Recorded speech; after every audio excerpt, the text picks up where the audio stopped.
विपदीन विषादो हरणे च धीरत्वं तं भुवनत्रयतिलकं सुतं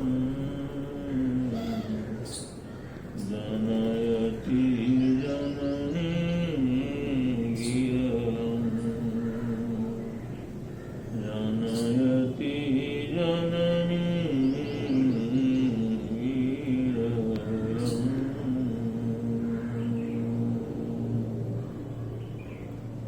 अनंत अनंत उपकारी अनंत करुणा के सागर अरहत अरिहंत तीर्थंकरादि अनंत सिद्ध भगवान को आचार्य उपाध्याय सर्व साधु सद्गुरुदेव पंच परमेष्टि परमात्मा को वंदन नमन स्मरण करने के पश्चात आज के विषय की तरफ अग्रसर होते हैं। आज का विषय है भुवन त्रय तिलकम सुतम। भुवन त्रय तिलकम सुतम। प्रसंग आता है जब प्रथम देवलोक के इंद्र शक्रेंद्र महाराज को अपने स्वाभाविक ज्ञान के द्वारा ये पता लगता है इस दुनिया में तीर्थलोक में किसी माता ने श्रेष्ठतम महानतम तीर्थंकर होने वाले महान पुत्र को जन्म दिया है। ऐसे पुत्र को जन्म दिया है जिसने भविष्य में चल करके साधना करके केवल ज्ञान केवल दर्शन प्राप्त करके तीर्थ की स्थापना करके तीर्थंकर कहलाने वाले हैं। ऐसा पता लगते ही वो देखता है ढूंढता है वो कौन सी भागशाली पुण्यशाली माता है वो कौन सा महान पुण्यशालिनी माता है जो अनंत प्राणी जगत को सुख शांति प्रदान करने वाले, अमन चैन प्रदान करने वाले, अनंत आत्माओं को अवयदान देने वाले, ऐसे महान पुत्र को जन्म देने वाली वो परम भाग्यशालिनी माता कौन है? उस माता को देखता है तो अपरंपार खुशी होती है, अपरंपार खुशी होती है। और वहीं से उस सबसे पहले उस तीर्थंकर महान आत्मा को जन्म देने वाली भाग्यशाली पुण्यशाली माता उसको तहदील से नमस्कार करता है, प्रणाम करता है, सत्कार करता है, सम्मान करता है और उस माता का भरपूर पूज है, मंगलाचरण करता है, उनकी प्रशंसा करता है।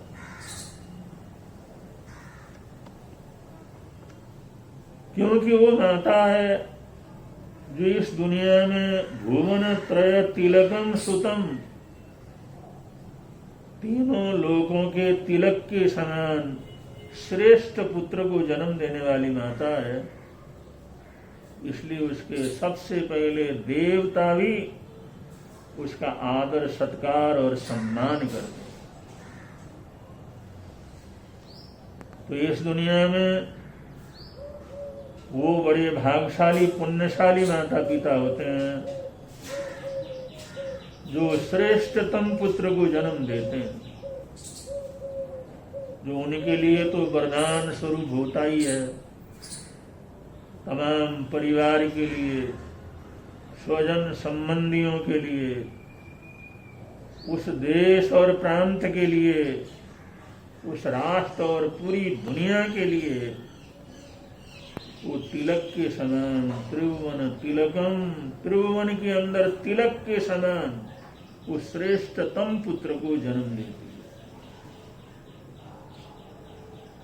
है। ऐसे पुत्र को जन्म देना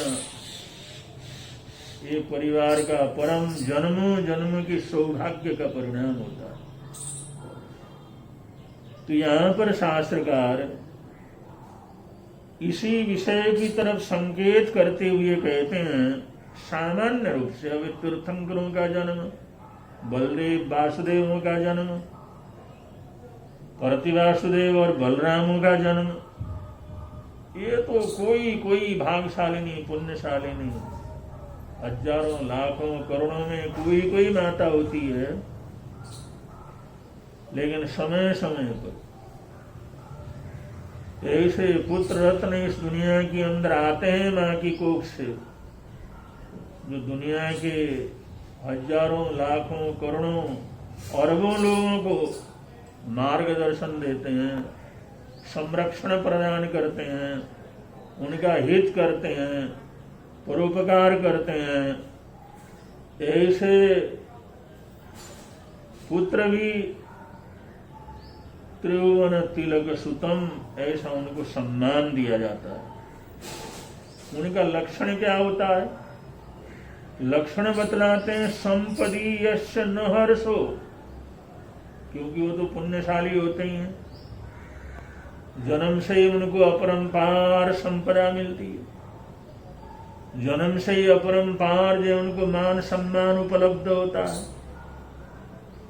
जो करें, खाएं, पिए, दें, दान करें, भरपूर उनके पास संपदा रहती है, क्योंकि ऐसे पुण्यशाली भाग्यशाली जीव अपार पुण्यवानी के योग से ही तो आते हैं। तो उनके बाद जो अपरंपार संपदा होती है, और संपदा संपदा को खींचती है, पैसा पैसे को खींचता है। तो ऐसी अपार संपदा का मालिक होने के बावजूद, उसका लाभ होने के उपरांत भी न हर्षो, वो हर्षारितेक के अंदर नहीं जाता, अतिरेक नहीं होता उसमें गर्व नहीं आता, अभिमान नहीं आता, मैं इतना संपन्न हूं, इतनी संपदा है। उस समृद्धि का ज्वर उस समृद्धि की गर्मी कभी उस व्यक्ति के दिमाग के अंदर चढ़ती नहीं है। गर्मी का न चढ़ना, धन दौलत की जो गर्मी होती है, धन दौलत की जो उष्मा होती है, संपदा की गर्मी रहती है, उसका किसी के दिमाग के अंदर न चढ़ना, ये परम आश्चर्य की बात होती है।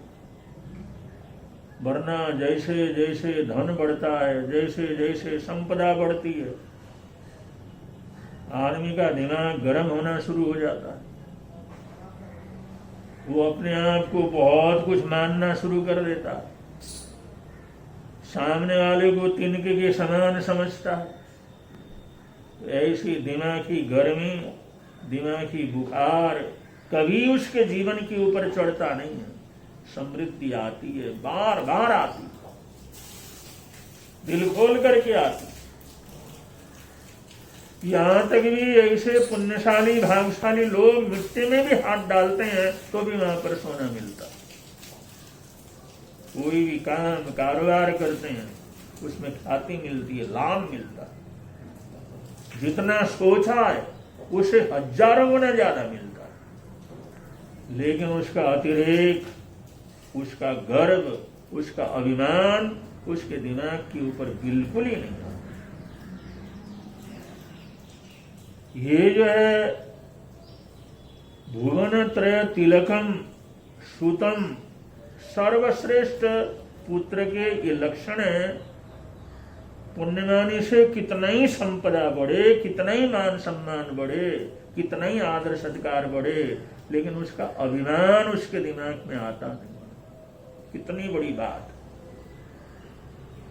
ये कितनी बड़ी पुण्यमानी है। ऐसा समझ लो, ऐसा जल जिसको अगर भयंकर जल में ले जा करके अग्नि लगा करके उसको उबालना चाहे, वो जल उबले ही नहीं, वो जल गर्म ही न हो, वो ठंडा का ठंडा बना रहे, कितना ही उसको ताप दें, लेकिन जल उबले नहीं, ऐसा नहीं हो सकता। उसमें गर्मी जरूर आती है। लेकिन ये भुवन त्रय तिलकम सुतम, ये ऐसे श्रेष्ठ पुत्र होते हैं जिनको इस धन दौलत की गर्मी कितनी भी लगे, लेकिन उनका दिमाग कभी गर्म नहीं होता, ठंडे दिमाग से रहते हैं। और जिसका दिमाग ठंडा रहता है, उसकी सोच, उसके विचार, उसके चिंतन ऐसे उत्तम रहते हैं, वो संसार में मनुष्य होते हुए देवता की तरह पूजा जाता है, उसको मानव देव की तरह लोग स्वीकार करते हैं। ये इंसान का, सदपुरुषों का सबसे पहला लक्षण है। महापुण्यशाली भागशाली आत्माओं का सबसे पहला लक्षण है। दूसरा लक्षण शास्त्रकार कहते हैं विपदी न विषादो, और विपत्ति भी किसी के ऊपर भी आ जाती है। राम के ऊपर विपत्ति आ गई, उन्होंने किसका क्या बिगाड़ा? लक्ष्मण के ऊपर विपत्ति आ गई, उन लोगों ने किसका नुकसान किया था? महाराज दशरथ के ऊपर भयंकर विपत्तियां आ गई। सीता जो जन्म से ही एक करुणा, दया, सद्भावना, सकून की देवी थी, उसके ऊपर परेशानी आ गई। बड़े बड़े दानी, बड़े बड़े त्यागी, उनके साथ विपत्ति आ गई। सत्य हरिश्चंद्र राजा ने किसका कुछ खोटा किया? धर्म के लिए तो जीवन को बलिदान देने के लिए तैयार रहते, उनके सामने इतनी बड़ी विपत्ति आ गई। पांचों पांडव हमेशा एडजस्ट करके चलते थे, हमेशा संधि करने के लिए तैयार रहते थे, लेकिन बड़ी भारी विपदा उनके सामने आ गई। तो विपत्ति तो बुरे लोगों की भी आती है और अच्छे से अच्छे लोगों के सामने भी विपत्ति आती है। संपन्न से संपन्न लोगों के सामने भी विपत्तियां कोई ना कोई विपत्ति जरूर आती है,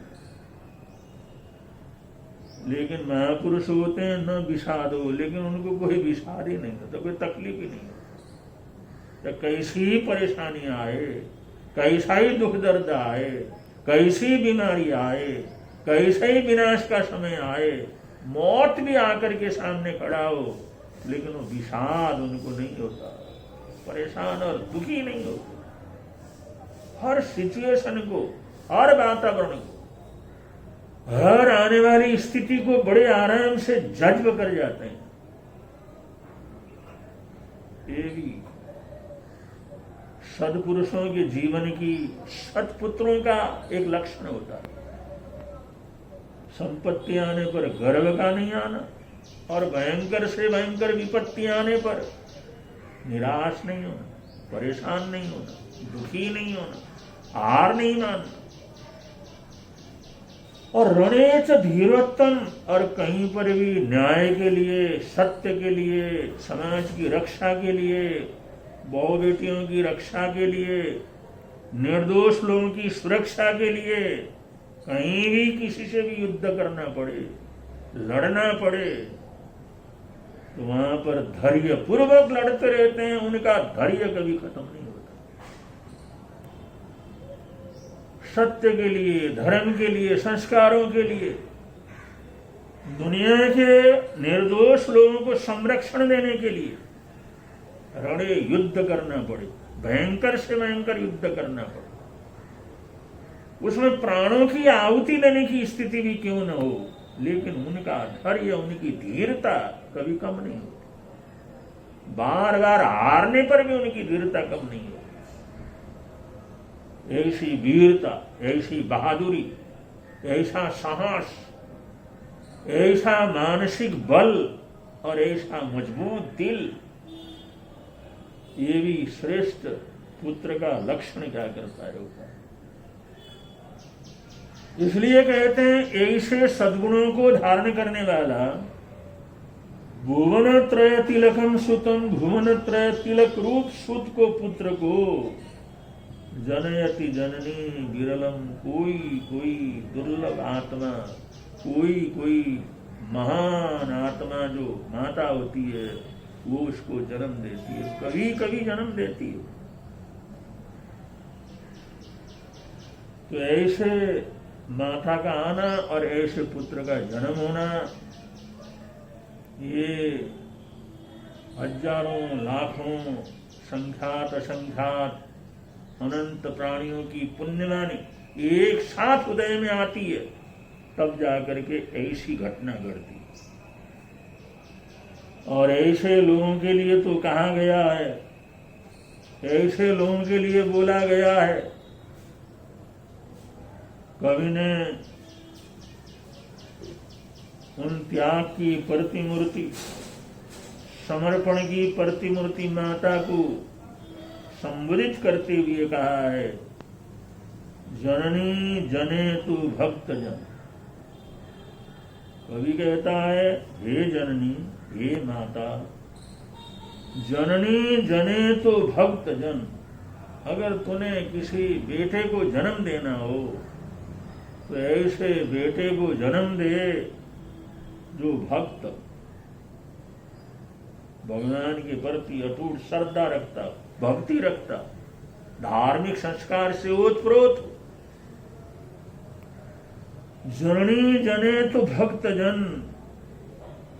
अगर ऐसा न हो तो या दाता, जो संपन्न हो और देने की भावना रखता हो, बांट करके खाने जानता हो, जो अपनी चीज को लुटाना जानता हो, दाता हो, देने की प्रवृत्ति हो, जिसका हाथ ऊपर रहे, देने में रहे, देने की मुद्रा में रहे, ऐसे दाता को पैदा करे।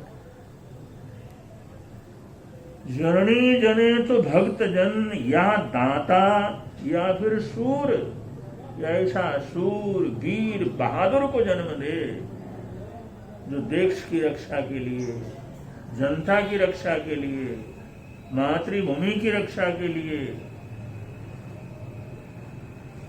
जो बड़ी बहादुरता से लड़ सके, शौर्य का प्रदर्शन कर सके, दूसरों को, दुश्मनों को डरा सके, थर्रा सके, कोई अन्याय अत्याचार करने का हिम्मत न करे, ऐसा वीर बहादुर जो है पुत्र पैदा। ये माता के लिए ये कितना सुंदर संदेश कवि ने कहा है कि माता,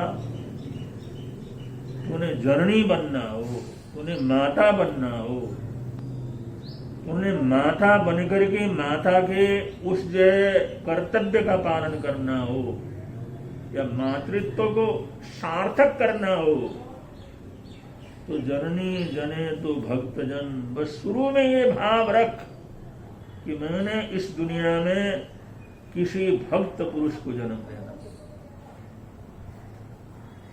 यह भक्त, प्रभु भक्ति में तल्लीन होने वाला, धार्मिक संस्कारों से संस्कारित पुत्र को जन्म देना।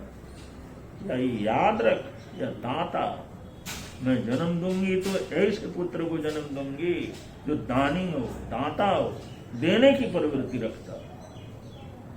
या मैं ऐसे पुत्र को जन्म दूंगी जो शूर हो, वीर हो, बहादुर। ये भाव रख। ये कवि ने कितनी भावना के साथ, कितने दिल के साथ, हृदय की गहराई के साथ मातृ जाति को संबोधित करते हुए कहा है, जननी जने तो भक्तजन।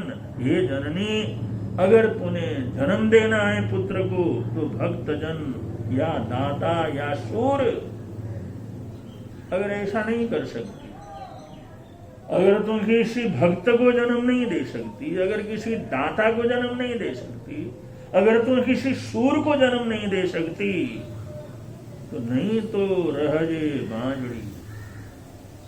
इससे तो अपुत्री पुत्र को जन्म देने की जरूरत ही नहीं। अगर कोई तुझे बांझ भी कहे तो कोई शर्म की बात नहीं। अगर कोई तुझे नीपुती कहे तो भी कोई जो है शर्म की बात नहीं। दुनिया तुझे बांझ भी कहे तो भी जरा सी भी उसमें परेशान होने की, दुखी होने की जरूरत नहीं है। ऐसे तीन तरह के श्रेष्ठ पुत्र को जन्म नहीं दे सकती, तो नहीं तो रह जे बांझड़ी। इससे तो बांझ रहना ही बहुत अच्छा है। काहे गंवावे नूर, तो काहे को अपना शरीर का सौंदर्य, शरीर का बल, शरीर की शोभा, शरीर का नूर उसको बर्बाद करती। किसी कपूत को जन्म दे करके, किसी असफल को जन्म दे करके, किसी कायर को जन्म दे करके, किसी लोभी को और नास्तिक दुष्ट पुत्र को जन्म दे करके काहे अपने जवानी को खोती है, काहे अपने नूर को गंवाती है, काहे अपने सौंदर्य को नष्ट करती है, काहे अपने शरीर को बर्बाद करती है। कोई जरूरत नहीं।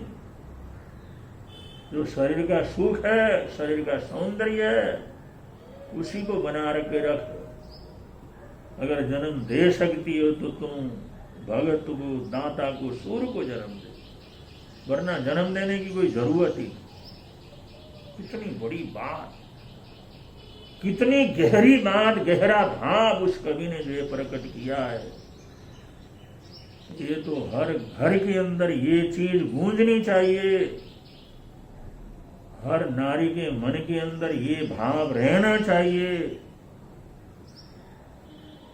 और हर लड़की के मन में, हर जो ब्याही हुई लड़की के मन में, उनके सामने ये कवि का दोहा रहना चाहिए, ये कवि का उद्बोधन रहना चाहिए।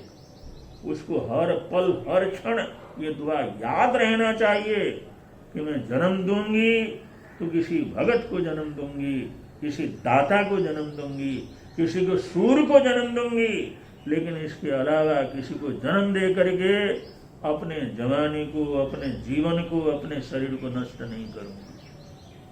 अगर ये भाव रात दिन अगर किसी स्त्री के अंदर रहे, किसी नारी के जीवन के अंदर है कि मैंने माता होना है, तो मैंने ऐसी सफल मातृत्व तुझे करना है। तो ये भाव से भी जीवन में बड़ा भारी परिवर्तन आ सकता, इस सोच से भी बड़ा परिवर्तन आ सकता। जो माता ऐसा हमेशा सोचती हो, जिसने माता बनना है, वो हमेशा इस भाव को जो दोहराती रहती हो, सोचती रहती हो, देखती रहती हो, तो निश्चित मानिए उसके गर्भ से जन्मे वाला जो बेटा है वो वास्तव में शूर होगा, दाता होगा, भक्त होगा, और भुवन त्रय तिलकम सुतम, तीनों भुवन के अंदर तिलक के समान श्रेष्ठ सुत।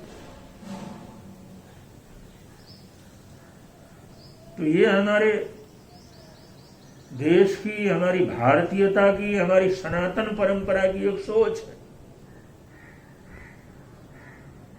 कि शुरू से ही एक संयमी सोच हमारे जीवन के अंदर रहता है, और एक बालक आगे चलकर के वो श्रेष्ठ पुत्र बने। इसलिए हमारी संस्कृति में, हमारे देश में गर्भ संस्कार करवाया जाता है, या कोई गर्भवती होती है, जब माता बनने के लिए आगे बढ़ती है तो खुशियां मनाई जाती है, दान पुण्य किया जाता है, प्रसन्नता व्यक्त की जाती है, उस माता का मान सम्मान किया जाता है, उसके कर्तव्य का भान करवाया जाता है, उसी को किसी को तकलीफ नहीं देते हैं, उनको ऐसी प्रसन्नता के साथ जीने का मौका दिया जाता है, जिससे गर्भस्थ शिशु के संस्कार माता के गर्भ में रहते रहते ही श्रेष्ठ बने। उसके जन्म लेने पर जन्म संस्कार किया जाता है। वो 6 दिन का होता है तो षष्ठी का संस्कार होता है, जिसको पुंसवन जात कर्म संस्कार आदि कहते हैं। फिर जब 11 दिन का होता है तो उसका नामकरण संस्कार होता है। अभी वो बोल नहीं सकता, अभी वो बिल्कुल नवजात है, लेकिन इन संस्कारों के माध्यम से अच्छी अच्छी बातें, अच्छी अच्छी शिक्षा, अच्छे अच्छे मंत्र और अच्छे से अच्छा उद्बोधन उसके जीवन के अंदर डाला जाता है। संस्कारों का मतलब ये अच्छे से अच्छे संस्कार, अच्छे से अच्छे भाव उसके जीवन के अंदर भरना। जो आने वाली संतान है उसको संस्कार देने का मतलब ये है कि वो बोलने से पहले ही संस्कारित हो जाए, वो बोलने चलने से पहले ही उसके जीवन के अंदर सच्च चरित्र के भाव पैदा हो। और फिर अन्न ग्रहण करता है तो अन्न ग्रहण संस्कार होता है। सूर्य का दर्शन करवाया जाता है तो सूर्य दर्शन संस्कार होता है। चंद्रमा का दर्शन कराया जाता है तो चंद्र दर्शन संस्कार होता है। जो उसके कानों का भेदन होता है तो कर्ण भेद संस्कार होता है। उसको फिर यज्ञोपवीत संस्कार प्रदान किया जाता है। फिर उसको अक्षर संस्कार, फिर उसके साथ साथ अध्ययन का संस्कार दिया जाता है। अध्ययन के लिए उसको आगे बढ़ाया जाता है।